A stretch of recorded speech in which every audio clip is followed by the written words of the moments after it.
আসসালামু আলাইকুম রহমতুল্লাহ। প্রিয় কোরআন শিক্ষার্থী ভাই ও বোনেরা, আজকে আমরা পড়া শিখব। আমরা লক্ষ্য করে দেখেছি লম্বা তা পড়েছি আমরা, এইভাবে থালের মতো আমরা তা পড়েছি।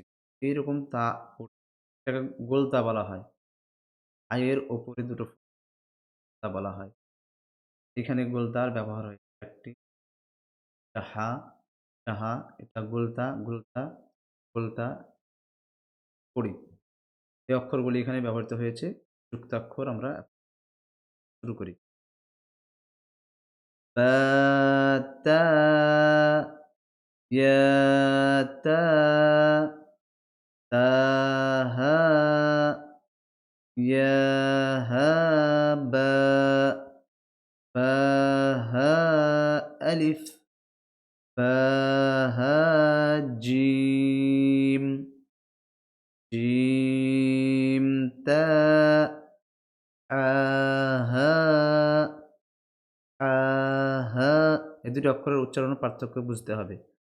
আহা একটা হচ্ছে কণ্ঠনালীর মাঝখান এবং একটি হচ্ছে কণ্ঠনালীর নিম্নভাগ হতে।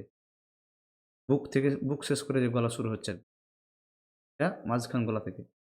হা, হা, হ, তা, বা, হা, তা, বা, হা, তা, ইয়া, হা, তা, হা, ইয়া, হা, ইয়া, সিন।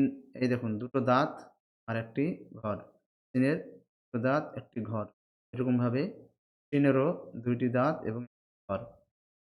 এই দেখেন কদ, দদের গোল পাকানো তারপর একটি ঘর। কদের একটি গোল তারপর পাকানো একটি